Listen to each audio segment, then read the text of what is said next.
Well. I know this is tomorrow. This is Monday as you are watching it. But I'm recording this straight after the review because it's fresh in my mind and I'm still buzzing from the game, really. It's quite funny, really, because when we lose, I like to leave myself a certain amount of time before doing a more reflective video. When I win, I think, no, I want to do it now because I'm all happy and I'm all buzzing.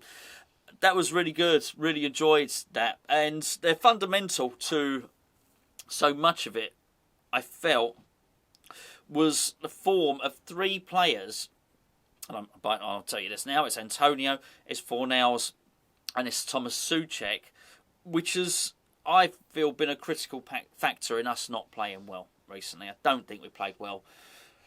When they play well, we play well, and if you cast your mind back to any time we've sort of had that sort of swashbuckling vibe about us, certainly last season, at the start of this season, they've been pivotal. They've been really involved in that. And there's lots of important players at West Ham. Don't get me wrong. I mean, Zuma and Rice, you know, to name two others, and Cresswell, and so on and so forth. But I think it was almost impossible for us to play well when those three weren't.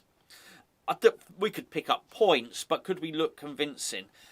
I thought we were a danger all game. And I think that is the key to what we saw against Wolves.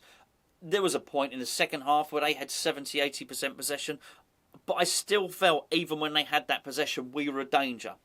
So in the first half, the momentum was all with us, and we were dangerous then. But then when they had a little bit of momentum, then we still presented a threat. That's not always been the case. I mean, David Moyes will be thrilled, I think, more than anything, with the clean sheet. Maybe that's not entirely accurate, because maybe he's thrilled that whatever they worked on in training, and as mentioned in the review, I do feel it was to get more crosses, get more bodies inside the box, probably worked as well. But so he'll be pleased with that. But he'll be pleased with the clean sheet because defending's where we've let us down.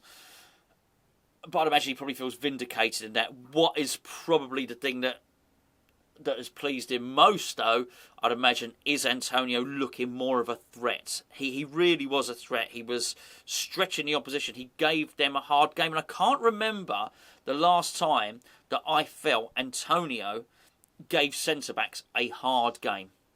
And you just get the impression that Kilman and Cody will be thinking, oh, you know, thank goodness that's over. They'll go again, Wolves. Wolves are a good team. They really are. And I quite like them, to be honest with you. I quite like the manner of their play. I quite like the way their manager conducts himself as well as a club. I do like them. I think they're quite good. I like a lot of their players actually. And they'll be be good. But we needed to get that out of the way, and we needed to get one over them because they were not only nipping at our heels, they could have overtaken us. So that gives us a little bit of breathing space. I know they've probably got one game in hand, I think it is, on us on that. But nonetheless, I think that certainly sets the tone. It sets the precedent. Fornals has lacked, I feel, a real vibrancy as well. And I know I've used the word an awful lot recently, but he has looked a little bit tired, and I just felt he was back to it. And I think I believe I sort of trace it back to when he became a father for the first time, and I understand it. I really do. I really do. I think since then he's not had that buzz about him, and I thought it was there today. And it's not like they weren't better players. I think, I think Zuma was better, but the reason I'm picking out Fornals here is because I feel he dipped so much. He's El Fornicador. He was in full fornication mode. I'm looking round now for me Fornals pictures. Where's me Fornals pictures? Oh, I don't know. They're around somewhere. Oh no, that's not him. That's me. Anyway, they're around somewhere. They're Fornals pictures. We'll get them. We'll get me Canning Town Len Fornals pictures out tomorrow. But he was in full El Fornicador mode during that game. He did El Matador spirit, really, didn't he? There was something about it. He had his tail up. He was cocky. He was looking to cause damage to him. And you know what? Absolutely brilliant. And that's key to us going forward because we need him to play out that. Because I don't feel that we have that ability to run down that left wing and cross the ball over with the left-footed player. We need someone to do something there which kills a bit of time and allows Cresswell to come down and deliver that. Cresswell was better. Cresswell was much better than he has been recently. A real attacking threat. What about that free kick? Oh, that was close, wasn't it? The Cresswell free kick. Thought it was really good. We just had threat, didn't we? I really thought we had a lot of threat there. Lanzini was buzzing around doing his stuff. I had no surprise to me, Lanzini, and I know Lanzini's in that sort of form anyway. And I think that's what that's why I'm particularly picking out the other three in terms of Antonio, Soucek, and Fornals, because those are the ones that I certainly sense needed to lift their game on that. I'm really pleased, really pleased. Just that lift, it's all about mindset, isn't it? Because it's been a little bit down. I mentioned it for anyone that was on the Patreon breakfast, when I was talking to Patreon breakfast about how sort of glum it's felt to be around West Ham the last couple of months, as I've already mentioned, because of the transfer window, because of all that, because of the results, little dip in form. To be, I think we were only a couple of points behind Chelsea at one point, and they were in second, and something like that. And for us to drop all the way down, and then the Zuma thing, I don't know, it's just been a little bit crap at West Ham. So that just feels a whole lot better, and I think we needed that feel-good factor to give us any chance in Europe, if you know what I mean. Listen, I've got to ask you a favour, please. I know some of you have done it already, and that is to join the Ultimate Fan app, which is a fantasy football app. The reason I'm asking you for a favour is we need to get a certain amount of sign-ups, basically. If you've done it already, just ignore it. I won't bang on about it for the next 2 minutes. But basically, it's a fantasy football app. It's a six-a-side app.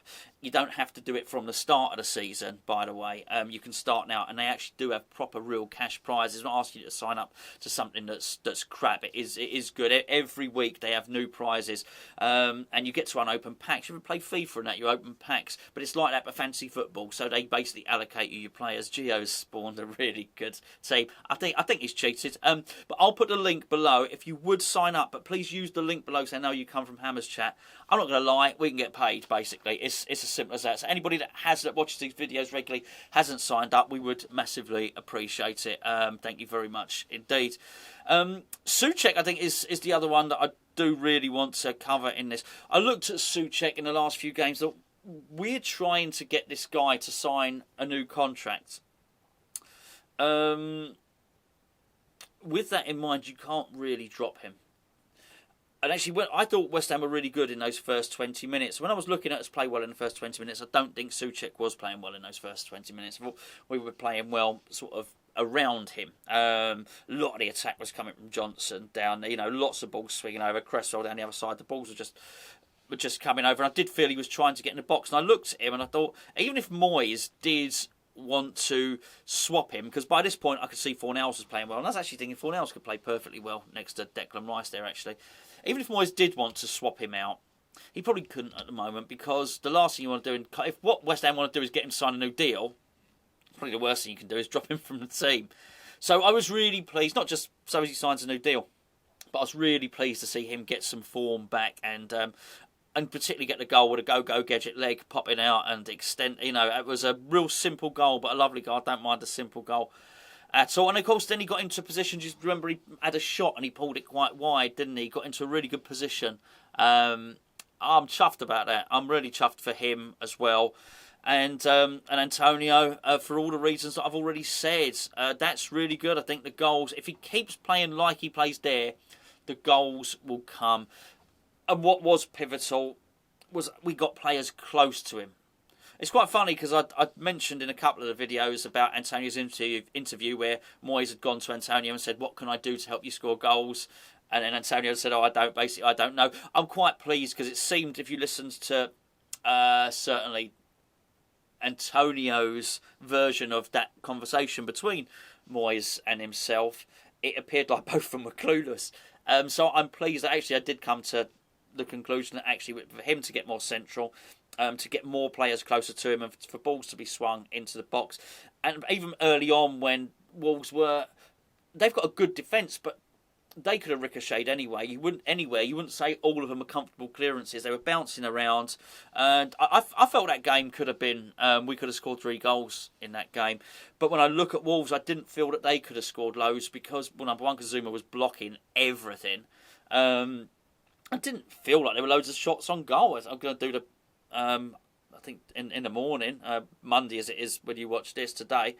I'm going to have to do a player ratings video, and I'm not sure what I'm going to be able to rate Fabianski. It's going to be a hard one. We did play it back to him quite a lot. Rodney's kicking quite a lot. But anyway, so but my point is, I don't feel that Wolves, they had some possession. I don't feel they threatened our goal loads. I felt we threatened their 6-yard box a lot more than they threatened ours.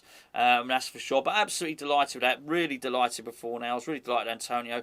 And really delighted with Soucek. And as I mentioned in the review, I thought Zuma was my man of the match. And there were lots of other good performances there. But those three, Zuma's been, all the stuff aside, Zuma's been in good form anyway since he returned back from his injury.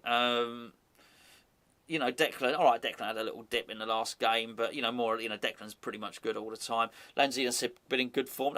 These don't surprise me, but to get those players, Soucek, Fornals and Antonio have been out of form for a while. So I think for them to come back and play as well as they did is vital to West Ham. I feel more vibrant now. I feel vibrant. It's vibrancy in the team. I'm looking forward to it. I'm looking forward to the next few games. I tell you, I can't wait. If we are in that second, if we get to that home leg and we're still in the tie against Sevilla, can't wait. Anyway, listen, thanks for tuning in. As always, I'll catch up with you tomorrow.